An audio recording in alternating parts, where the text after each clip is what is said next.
ne bayisiza ne biliyoni 30 nga za kuwa abayimbi. Okumala ebbanga ddene abayimbi babadde bakabira ekintu kimu, copyright law oba etteeka erikwatagana ku biyiiye, nga tulowooza nti nga mawanga gonna agaakulaakulana Nigeria, South Africa, America, gavumenti ekwata ssente n'eziwa abayimbi, wabula eteekawo amateeka agabakuuma agamakinga sure nti bafuna mu mulimu gwabwe, nga n'omuyimbi ali e Karamoja, n'omuyimbi atamanyi government officer yenna, n'omuyimbi agenda okujja emyaka 10 oba emyaka 2 agenda kufuna mu nkola ya gavumenti eriwo nti omuyimbi abeera defended, abeera protected. Bwati abayimbi obuzibu bwe bafuna nti gavumenti policies eziriwo teziba protectinga, emisolo gye babateekako giri waggulu. Ebyuma bino bye tukozesa biriko emisolo mingi, naye gavumenti singa yateekawo policies n'esala emisolo ku byuma bino, n'esala emisolo ku bintu aba artists bye bakozesa ebyuma bya studio, art industry yandi developing.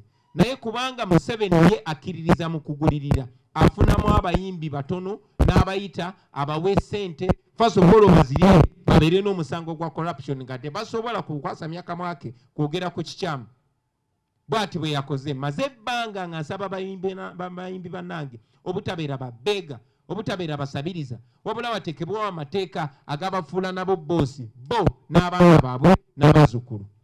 Muwulidde bayimbi bannaffe bangi nga babadde nga bakaayana bagamba Bobi Wine aleeta ebyobufuzi mu music, twawule music n'ebyobufuzi. Naye nga mbadde nga mbagamba nti politics kyeki? Politics y'entematema ya ssente z'omusolo, y'entematema by'ebyobugagga by'eggwanga, na ki kigenda kukola kitya? Kati yeno entematema bakozesa bano okubba, kubanga buno obubbi, guno munyago. Abayimbi kye beetaaga ye copyright law, teweetaaga bagulirira, teweetaaga bawa ssente, just weetaaga kusupportinga ebirowoozo ebibasitula. Kyanaku si kye kyakoleddwa, era mwalabye nti biliyoni 30 ezo nno ssente zizimba eddwaliro erisinga erya Kiruddu, nga pyanga kuliko n'ennyumba z'abasawo. Kaakati bayimbi bannange mwalidde eddwaliro ly'Ekiruddu ddamba, tubayozaayoza. Naye njagala obbategeeza nti tewali muwendo gwa ssente gwe bagenda bawa basenga bammwe ne bannyinammwe basobole okufuna obujjanjabi obulungi. Tewali muwendo gwa ssente gwe bagenda bawa enguudo zaabwe zitereere. Tewali muwendo gwa ssente gwe bagenda bawa abaana baabwe bammwe basomere mu masomero amalungi, wabula ssente y'omusolo erina kukola ebyo bigenda okutaasa gwe artist ne bali banna abalala, kubanga ba artist tuli banjawulo mu society. Museveni agulirira abayimbi kubanga amanyi Bobi Wine yava mu bayimbi, era kisoboka okusitulayo omuyimbi omulala. Ayagala abayimbi bonna abazibe omumwa, era buli muntu akuliisa enguzi aba akutaddeko akakwate nga tokyasobola kwogera mazima. Ndi musanyufu nti tulina aba artists bangi abaagana okutunda obwongo bwabwe. Mbasaba nammwe muleme kutunda bwongo bwammwe, kubanga bino bali mbasasula naye bagula biseera byammwe bya maaso na by'abaana bammwe n'abazzukulu. Muntematema yesente z'omusolo bassebo ne bannyabo, kibalaga lwaki enguudo zaffe ziri mu mbeera eyo. Kibalaga lwaki amalwaliro gaffe gali mu mbeera eyo. Nti Mwami Museveni omulamwa omukulu kati gwakwekumira mu buyinza, si kutereeza mbeera mu Uganda oba bulamu bw'abantu. Pozi n'ensonga esemberayo ddala bassebo ne bannyabo ndyoke twaniriza ebibuuzo ebimu, ye interview yange gye nakoze ku BBC eyakyusiddwa nga baagala okubuzaabuza ebigambo byange bitegeeze ekirala. Munsonyiwe, waliwo kyesoogeddeko era bakyenzijukiza ssebo weebale nnyo weebalire ddala ku bubbi obwo. Ate sikando ekyasinze mbadde sijogeddeko ku ssente ezo triliyoni 3.5 ng'ozivuddeko, ate taddemu ennyongeza endala ya biliyoni 5.5. Ezo zaaki? Ebiliyoni 5.5 bassebo ne bannyabo nazo zaleeteddwa nga zo zaakugulirira ba MP. Buli MP mujjukira nti ku supplementary y'omwaka ogwayita era twakyogerako eya biliyoni 7.7 bakwata emiliyoni 8 ne baziwa buli mu MP okuyisa ssente ezo. Mwezijjukira bulungi nnyo. Abamu bazegaana, abamu ne bazikiriza. Kati ku mulundi guno buli MP bamuwadde oba bamuteereddewo miliyoni 100 nkiddamu buli MP okuyisa ssente zino kubanga mumanyi tezina mulamwa kubanga bamanyi nti za bubbi naye ba MP nabo okubeera part of this theft nabo okubeera abamu mu bunyaguluzi buno buli MP bamuwadde oba bamutaddeko omutemwa gwa miliyoni 10 ze miliyoni 55 kwega mu bufunze amala ze biliyoni 55 mu bufunze ge malwaliro g'ekiruddu 2 bagawadde ba MP bagalye basobole okusirikira ensonga eno. Njagala okutwala omukisa guno okuwoninga ba MP baffe bonna ti buno obubbi twabutegedde ne zino ssente twazitegedde Museveni yazireese zisobole obbasirisa. MP eno wa National Unity Platform oba ow'enkyukakyuka oba yena agamba nti akolera abantu twagala okulabula nti tuwenyigira mu bubbi buno kubanga tujja kukulabisa. Ze nga mbagamba nti sigenda kusiriikirira oba kubikkirira kintu kyonna kinyigiriza abantu baffe. So ensonga eyo tugyogedde tubasaba nammwe mutandikire okwo okunoonyereza mwe bannamawulire nammwe bannayuganda bannaffe abali eyo. So ensonga esemberayo ddala y'ensonga ya interview yange gye nakola ku BBC abapropagandist ba regime ya Museveni gye baayagala okukyusa ebigambo byange ate obivunula ekifuulannenge. Mwenna abali wano mumanyi nti nagenze e Bungereza omulundi ogusooka mu myaka 10.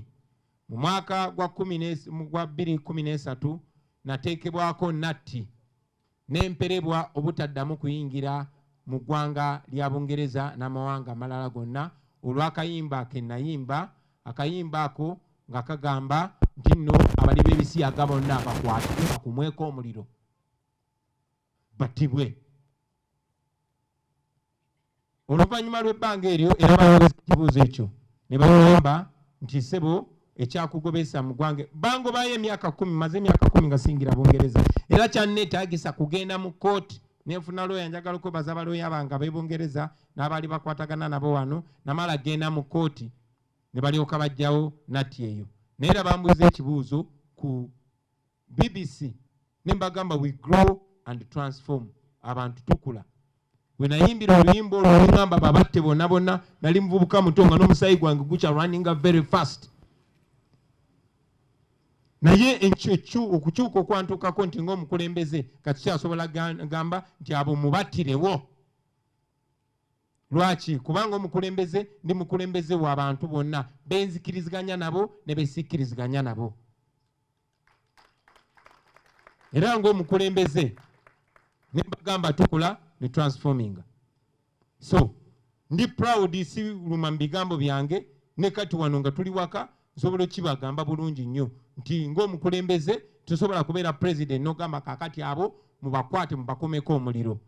Ndowooza ogwo gwali mulembe gwa Kabaka Mwanga. Naye era mu mbeera y'emu njagala okwogera ku nsonga ya regime ya Museveni okwata ensonga eyo ey'ebisiyaga kati mu Uganda tekitunulwa nga mpisa nga nsonga ya mpisa za buntu oba nnono wabula gavumenti ya Museveni ekati ekozesa nsonga za bisiyaga nga weapon nga kyakulwanyisa kya byabufuzi. Munajjukira nti etteeka ly'ebisiyaga lyaleetebwa era ne liwagirwa nnyo mu Uganda mu 2014 ne liita naye omuntu yennyini yaliisa ate yakozesa Andrew Mwenda ne Fox Odoi okulikola ki okugenda mu kooti era ne balisazaamu. Era omuntu yennyini kubanga buli walaba nga agweddwako support ng'aleeta nsonga ya bisiyaga era nakomyawo ensonga y'ebisiyaga era mwennyini mwawulidde nga Andrew Mwenda ne Fox Odoi nga bagenze mu kooti. Andrew Mwenda ye mwogezi wa muhoozi mu ggwanga lino mutabani wa Museveni. So ze ndowooza nti bandisoose kwogera na Andrew Mwenda nga tebannajja kwogera nange. Seetaaga kigamba muntu yenna, seetaaga kubulya muntu yenna ndowooza yange. Mugimanyi mwenna mu ggwanga, temugimanyi? Ndi musajja mufumbo n'abaana bange mubamanyi. Ate n'ensonga endala abantu bennyini abeekweka mu tteeka eryo ate be basinze okukola ebikolobero ku bantu baffe okugeza mu masomero ewabeera emize egyo abannamawulire ababyogeddeko mulabe babakwata nga babasiba. Amasomero ago gakulirwa mukyala wa Museveni. Mwakawulirayo abasegu bameka be bakutte mu masomero. Mubalaba bakumibwa Mmundu, bakumibwa SFC. Temubalaba? Temubamanyi? Era nzije wano ntandike boogera. So baganda baffe mwe ba Andrew Mwenda n'abalala sibalinaako lutalo naye temunteeka mu bintu byammwe.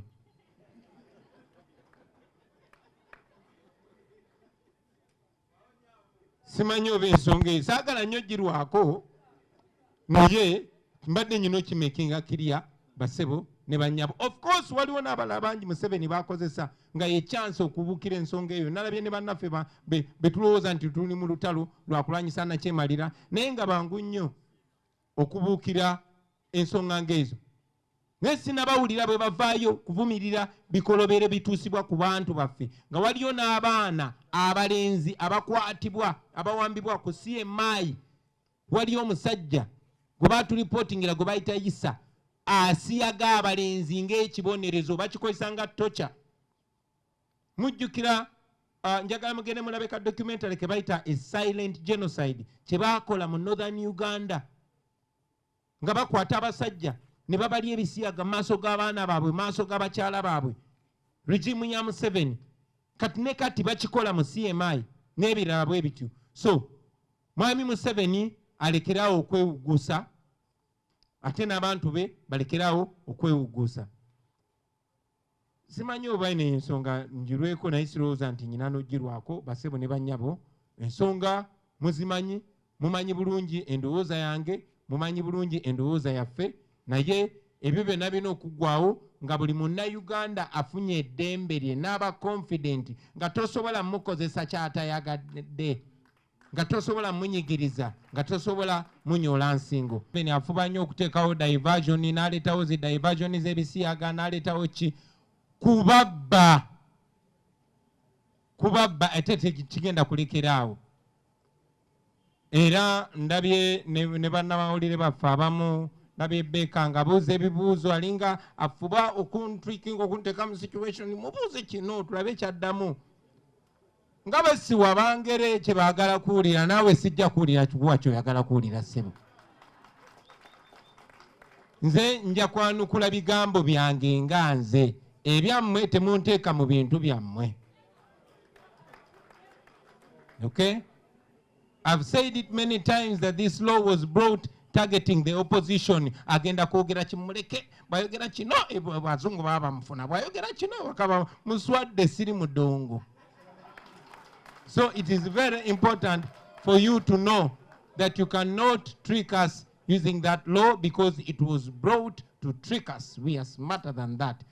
You die in your movie, Mr. Museveni. Wagwe kumira gumire. Okitegeera temunteeka mu bintu byammwe basebo. However, I'll respond to you quoting my own self because you asked what exactly was taken out of context. Yes, I said that we grow and we transform. And as a leader, I am not calling for the killing or institutionalized targeting of some people as a leader. I might disagree with them, but I'm not calling for their killing. Okay? Erecho, njagadde nkimaking it very clear to you, Sebo. Temunteeka mu bintu byammwe. Carlton Scovia, ekyo ekibuuzo njagala kibuuze ku Andrew Mwenda. Sinze, mukyala wange akutumidde. Njaga mumanyi naye ate neetaaga obbajjukiza mulete munywegerere wano maama. Another thing, you said that I said that some of my MPs work with or for Museveni. Don't you know them? Do I need to explain that? You know them. And yes, nabagamba nti ku nsonga eyo ababaka ba parliament nabagamba buli omu agenda akozesa judgment ye ng'omuntu, akozesa judgment ye ng'omuntu. Abatali ba NUP si nsonga yange. However, sijja gaana bantu bonna abapagandisi ba Museveni kuba okwo kye baleeta kugezaako kinteekako. Nze baali bantaddeko emmundu, nyina emmundu zange 2 ziri eyo bankwata nazo mbu mu hoteeri Marua. Nze gwolaba bafubye okugamba nti nsosola mu mawanga, ng'omukyala gwennyina n'emikwano gyange gye mumanyiko tekuli Muganda. So bajja kukozesa buli kigambo kyonna naye Katonda kye yasazeewo temugenda kistopinga. There's no amount of propaganda that is going to divert us. We want to remove Museveni and we are not going to stop. And the people of Uganda are not fools. They are smarter than that. They can see through all this propaganda. I also want to remind you that Odrek Ruaogo, Museveni's son-in-law, was speaking. This moment I saw him saying, oh, now that law was not moved by government, it was the MPs. Kubanga chibocheza. Museveni's son-in-law is traveling to go and explain himself that. And I saw him saying that they want to repeal this law by the end of this year, as if he's caught. To show you that here it is family rule. Kanchide mu Luganda mukitegere. Mutabani wa Museveni ayawasa muwala we Odrek Ruabogo mulabe ku makya ga leero nga yeegaana etteeka eryo ery'ebisiyaga ng'agamba si gavumenti wabula ba MP baliisa ku lwabwe era ng'asuubiza nti etteeka bagala disazaamu ng'omwaka guno tegunnaggwako kubanga kibokyezza bafagane na bisiyaga byabwe be baabitandika bakwatagane nabyo temutuyingiza mu bintu byammwe. Warning our MPs, you asked that you reminded me that some took the 40 million and never took it back. What are we going to do to them? We are not going to arrest them. We don't have that power. But at least we know that we have what is much more powerful than violence or arresting, and that is communicating with the people. And that is all we have. That is what holds us together, accountability to the people. And we shall, those who decide to feast on people's money illegitimately, even when they are being paid handsomely, we shall expose them. Chetuinao. Abo bonna bonna abanayigatta mu kulya ssente z'omusolo mu bubbi tujja balabisa kyetulinawo ekyo kyekyobugaga kyetulina accountability eri abantu betukulembera abaatulonda era kyekyamaanyi kyetulina era kyetuwoninga abakulembeze baffe bonna.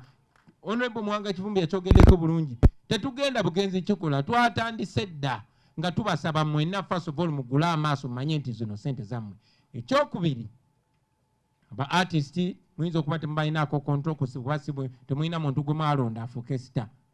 Naye ababaka mwe mwabalonda musobola obbasanga ku Mwenge, mu constituency, mu Sawuna, mu Loogi, yonna gye muba mubasanze ne mubagamba gundi oli ku ssente zaffe erya ziri ez'omusaala tolya ez'amalwaliro n'ez'enguudo.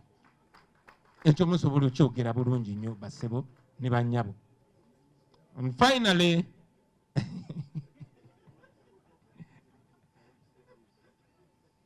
ese yo ku State House azijja nakukwata omuliro oba oliawo omu yabaddeyo ne Katonda akola. Finally, about our next parliamentary leadership, lwaki mututwala speed? First, I want to make it clear that it's not my personal decision. I might be the leader of this organization, but in our organization, it's not about the leader. It's about the leadership. That is a National Executive Committee resolution. So, mwena ababadde balinda kyekisalibwawo ku bukulembeze bwaffe bwa parliament, temufaayo mujja kulaba akaka akeeru nga kayisembwe kati nga bwe kibeera e Roma. Awo mulyoke mumanye. There is a 30 billion shillings put aside to help artists and musicians. Now, I am an artist and I'm not only knowledgeable but concerned in this area. I know that we as the entertainment industry, we need support, but the support is not handouts. We need the policies that will make even the artists in Kabongo, in Kabera Maido, in Gomba, in Rushere, to benefit from a good system, not handouts. I've told my fellow artists time and again that they should not be reduced to beggars. But many of them were arguing that I am bringing politics into music. And they are saying that we should separate music and politics. I want to reiterate my points again, that politics, among other things, is concerned with slicing the taxpayers' money and apportioning it to different things. Ebyobufuzi kwe kugabanyamu sente z'omuwoomusolo anyway nja biddamu mu Luganda. So this is how taxpayers' money is being apportioned. Artists have been demanding for a copyright law that will make sure we have policies that will protect artists, not giving them money. But this time around, because General Museveni believes in, patronage, he believes in bribing, he has put that money aside, which money I am even sure is not going to reach the artists. The artists are only being used to steal money. And before long, you'll see fights in the industry, you'll see divisions in the industry, and yes, you'll see so many of them silenced and compromised to support the regime because they will have committed crimes relating to corruption. Sanyuka TV kuletete Christmas kawowo kukalinde hotel nemisaki semakula Jofel Gaya, B2C, Spice Diana, Haruna Mubiru, Maureen Nantume. Ha-ho! Okwinga shinge mtwale bidebe mtwale ta. Atolu ngera ku Boxing Day. Sanyuka TV, hasumuru de Boxing Day kawowo. Nabaimbi bebamu, nabigatidwa ko Dawudi Rutalo. King Saha, Lydia Jasmine, ne Sophia Nantongo. Awe Maya Nature's Resort, Shingo mtwalo gumu. Emisenyo jamana, Bouncing Castles, First Painting, Ebyesumo, Karabe Katende, Maya, Nanziga, Mpiji, Musareko. Usimanju kuraba kwa imbi banona ngabali wa mkwe. Bako bikade, mujetu ya kusendeza for Boleto wana bu maintenance free. Obasa musente ne bushana na chokeri sa jani bukura. Ne bibu isamwe gari. Misa kisema kula, Christmas kawowo kukalenda. Gabri mtano December, abri mkaga Boxing Day. Maya Nature Resort, biwagidwa. Sanyuka TV. I will also address the controversy that was generated by regime propagandists trying to take the interview that I had recently on BBC out of context. First of all, I am back in the country from a long trip, and I thank God that all went well. I want to remind the nation that we are still firmly pursuing the issue of our missing people. More than 18 families are missing their people. People were abducted, they continue to be abducted, but most importantly, there's a group of 18 people that are notoriously missing, that include comrades like Chibalama and many others. We thank the people of Uganda that have relentlessly demanded for those people. We want to thank our parliamentary team led by the noble Honorable Matthias Mpuga for pushing so hard on that line. As you have noticed, the regime is at crossroads. You saw Madam Wangadia dismissing the issue and also complaining that we have refused to take this issue out of the media, out of public domain. We shall not stop. We want our people back. You also saw that in its desperate attempt to divert us, the regime, through their RDC in Kayunga, paraded a fake Martin Lukwago, claiming that Martin Lukwago, who has been missing for more than a year, had shown up. Of course, the wife of Martin Lukwago and the children dismissed this fake man. That was not Martin Lukwago. The regime fell flat on their face. We are informed that they are holding on to that man, but the same thing, the same story, as all of you remember, that the military spokesperson presented a man that was burnt, but this time having compromised him to lie that we are the ones who burnt him. We continue to demand for our people. And yes, it is for that reason that we have been moving the world over, calling upon all allies of Uganda in the West to take this gross human rights violation very serious. Thank you very much, man. So, ladies and gentlemen, just to remind you, we had the opportunity to document gross human rights violations that happened before, during, and after the 2021 elections. And yes, we have a film, a documentary film, that's showing the real picture of Uganda to the international community. Not only that, but we have been knocking on various doors, demanding that the United States, the European Union, and all these other democracies across the world stop dealing with General Museveni as if they're dealing with a legitimate leader. We have singled out those regime people, the high-ranking military officials and officials in other institutions that are involved in gross human rights violations for targeted sanctions. I am happy to report that on top of people like Kare Kaihura, on top of people like Abel Kandiho and Erweru, recently, Biabashaija, who hates prisons, was sanctioned. Now, these sanctions, what do they mean? These people steal money, taxpayers' money from Uganda, and they are rich, they invest this money abroad. That's where they go for medical treatment. That's where they take their children for all that they need. And yes, they treat Uganda as a cemetery. But gladly with these sanctions, they and their families are sanctioned. They are not only blocked from traveling to those countries, but also their wealth is confiscated. On that list, there are notorious human rights violators like a one Christopher Damulira. Most of you that have been arrested and taken to CMI, you know the role that Christopher Damulira is playing in abducting and murdering our people. So we know that on that list, we have Christopher Damulira, we have people like Rugumayo, we have people like Namanya Napoleon, and all top and middle level officers in Museveni's government. We are focusing on them, and we are calling on the international community to sanction these people. Probably when they know that there are repercussions for their actions, they will stop these gross human rights violations. Ladies and gentlemen, another issue I want to address is the recently passed supplementary budget through their majority in Parliament for an additional 3.5 trillion shillings. Now, what is this money for?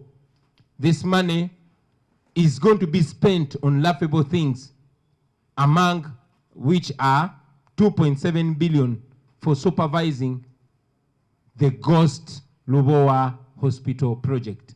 All of you know so much of our money has been stolen through that fake non-existent project.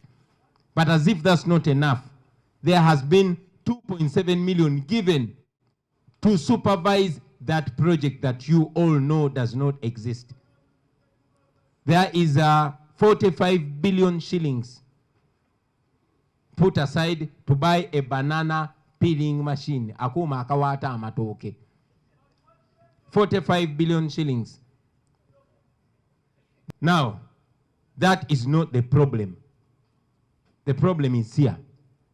First, there's a problem that out of that 3.5 trillion, 418 billion is going to Museveni's house. Now, this is a man that is already spending 2 billion shillings every day. However, that is not enough. Museveni needs another 418 billion to spend some more. Now, an even bigger problem comes here. On top of the 3.5 trillion, there was an addendum of 55 billion. Now, this sounds like a scandal, and it was important that I communicate it to you, ladies and gentlemen. You remember that in the past supplementary budget last year of 77 billion, members of parliament were each bribed with 40 million shillings. Many of them denied it, but yes, some of them actually spoke the truth that they were given that money. This time they are giving every member of parliament 100 million shillings as a bribe to pass that supplementary. Let me repeat it for clarity. This time the regime is bribing every member of parliament with 100 million shillings of taxpayers' money in order to pass the supplementary budget. Now imagine 55 billion shillings just going out to members of parliament as a bribe. I want to use this opportunity to warn our members of parliament that we know about this and we have broken the news to the population. I have said it many times and I'm saying it today that I will always tell the truth and I will not defend or protect anybody that gets involved in this grand theft. We'll get details and maybe among questions, I'm very glad to have our Minister for Finance here, and it will be a great thing if we could get opportunity to answer a few questions from you. But with that state of affairs, with the way our taxpayers' money is used, now you know, ladies and gentlemen, why our roads are in such a bad state. Now you know why our schools are in such a state. Now you know why the regime is trying to silence us. Now you know why the regime is trying to bring all manner of diversions in order to cover up for that. Now finally, ladies and gentlemen, I also want to take this opportunity to respond to the deliberate twisting of my comments during a BBC interview that I had in London. You heard regime propagandists have been trying as much as possible to twist my words, and I'm here to clarify on those words. First and foremost, my words were taken out of context on that BBC interview by those propagandists. I was in the United Kingdom after 10 years. Many of you already know that in 2013, I was banned from the UK for life, never again entering the UK because of the lyrics in one of the songs that I did. And in those lyrics, yes, I took responsibility because I actually called for the banning and the killing of all homosexuals. I took responsibility, and yes, during that interview, I communicated that people grow and transform. And as a leader, I transformed from calling for the death and killing of people that differ from me. Regime propagandists tried as much as possible to twist my words, but again, still stand by my words because I am a leader. Which leader wants to be a leader of all people in the population, even those that are not like me? So I'm not calling for the killing of... Mic check 1, 2. So I am not calling for their killing. I also want you comrades to know that this issue has been turned from a moral issue to a political issue. The gay issue is used by Museveni's regime to play politics, and it's a political weapon. Now, you remember that he's the one that brought the law in 2014, and then through his proxies like Andrew Mwenda and Fox Odoi, repealed the law again. Now, whenever Museveni sees that he has no popular or political support, he picks up on something that he thinks will build him once again. You have seen him trying to use it against his opponents, and he continues to use it shamelessly. It's the same Museveni that tries to hook on our morality and on the children and to say it's in protection of children, but you all know that in the schools where our children are getting problems, who is the head of the Ministry of Education? That is Museveni's wife. The same challenge has been faced by many people who are raped and sodomized in CMI. We have had many cases of men that are arrested, tortured, and raped / sodomized in CMI under the watch of General Museveni. However, he again tries as much as possible to twist it around to blame it on opposition. Yes, I also mentioned when I was asked about some of my MPs that work with Museveni, and I said some of my MPs work with Museveni. Don't you know them? Don't you know that some of my MPs work with Museveni? Do you want me to mention them? You are mentioning them around. Kagabo Amwe. Doesn't he work with Museveni? Isn't Jimmy Rwaga UP? Doesn't he work with Museveni? Some you know them, some you don't know them yet. Thank you very much. Ensonga esooka ey'abantu baffe abawambibwa, abaasibwa, abatalabikako. Tukyabanja abantu baffe. Tetunnalekeraawo. Abantu baffe baabuzibwawo. Njagala okwebaza parliamentary team yaffe ekulemberwa Honorable Mpuuga olw'okuteekawo amaanyi mu parliament okubanja abantu baffe n'okugifuula ensonga eyo ey'okubanja abantu baffe, era tetugenda kulekeraawo. Mukirabye nti kati regime ya Museveni eri mu kankana temanyi kiddako. Tubabanja abantu baffe oba balamu oba bafu. Bwe baba balamu nga Honorable Segona bwe yatugambye nti abamu alina information tibabakulamu amaaso, tubaagala wadde tebalina maaso. Oba mwabatemako amagulu tubaagala. Oba bafu mutuwe emirambo gyabwe tugiziike, famire zaabwe ziteregeere nti abantu baabwe baafa.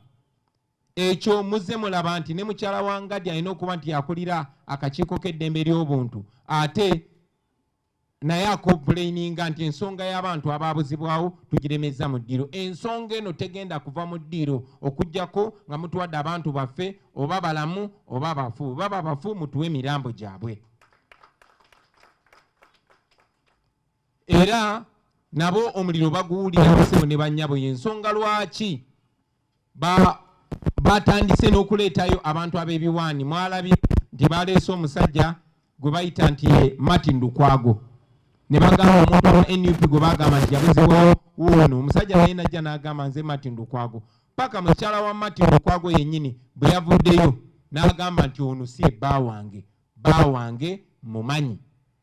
N'abaana ba Martin Lukwago ne bavaayo ne bagamba ono si taata waffe tumumanyi. Kakati tukyabanja abantu baffe. Ensonga ekutteeyo nnyo. Twebaza Katonda nti twasobola okudocumentinga ebintu byonna okumala ebbanga ddene basebo ne bannyabo. Ebikolobero Museveni byabadde ng'akola bibadde tebimanyibwa mu nsi yonna. Naye buli kye yakolanga okulonda tekunnabaawo, ng'okulonda kugenda maaso n'okulonda nga kuwedde, byonna twabidocumentinga era firimu eyo etambudde ensi yonna. Era tufunye omukisa okulaga ensi yonna ebikolobero bya Museveni. Omwono mwe tusobodde n'okukonvinsinga amawanga gabadde gavugirira Museveni ssente. Mujjukira World Bank yamusalako ssente. Kati n'olwaleero batandise okuteeka natti ku bantu kinnoomu. Ng'ogyeko bakayobola bye bateekebwako natti ba Erweru ne ba Abero Kandiho. Kakati byabasayija akulira amakomera naye ateekeddwako natti. N'ate tetwagala oyo yekka. Twagala ne Christopher Damulira yali akulira crime intelligence naye asibweko natti ye ng'omuntu. Kubanga etteeka ly'eddembe ly'obuntu liraga nti omuntu oyo yennyini ayenyigidde mu kutyobola eddembe ly'omuntu omusango guba ku ye ng'omuntu. Twagala batagetinge bonga bo n'amanya Napoleon, Balugumayo n'abalala abali ku toopu ne mu makati awo abawamba n'okutulugunya n'okutemula abantu. Twagala basibweko natti. Natti zino zitegeezebwa ki? Zitegeeza ki? Natti zino si za kugaanibwa kuweebwa visa. No. Bano abasajja babba ssente wano naye bazigulamu bya bugagga e Bulaaya. Balina ebyobugagga bingi mu Amerika ne Europe ne walala wangi nnyo. Naye mu natti zino kitegeeza nti basibwako envumbo bo n'abaana baabwe ne famire zaabwe. Si butadda buzza Amerika oba Europe kyokka, naye n'ebyobugagga byabwe biboyebwa. Ng'ebyakayuula bye byawambibwa, ng'ebyerweru n'ebyakandiwo bye byawambibwa, n'ebyabasajja byawambibwa, naye n'abantu abamwetoolodde nga kwotadde ne famire ye. Twagala ensonga yemu etuuke ku Damulira Christopher, etuuke ku Napoleon n'amanya, etuuke ku Lugumayo n'abo bonna abenyigira mu kutyobola eddembe ly'obuntu. Twagala Museveni atuuke ekiseera nga bwagamba nti gwe Kandiho genda otemule abantu nga Kandiho akirowoozamu ye ng'omuntu. Abantu bennyini abenyigira mu kutemula abantu baffe bennyini bakwatibweko. Tujja genda tubanoonya mpola mpola paka we tunatuuka ku Museveni yennyini ne mutabani we.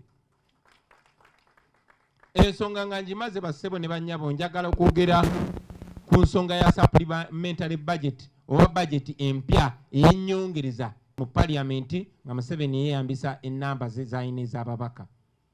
Mwawulidde mu mawulire nti parliament yayisiza budget endala ya trillion 3.5 trillion 3.5 ze billion 135 ze million emitwalo 3.5.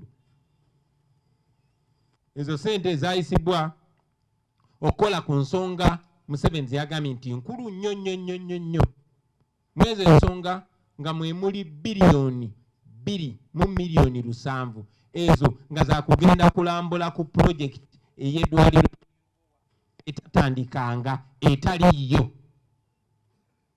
naye okugenda ogirambula bayisiza billion 2 mu million 7 ze million 12,700 kugenda kulambula ku project eyo etaliyo. Omwe mwe muli billion 45 nga zino za kugula kyuma kya kuwaata amatooke, nga mwe muli billion 418 ezo za kwongerwa maka ga Museveni gako azikozese. Jukira omuntu gwe bongera sente ezo already ya budget ya billion 2 buli nnaku akozesa million 12 naye tezimala bamwongeddeko billion 418.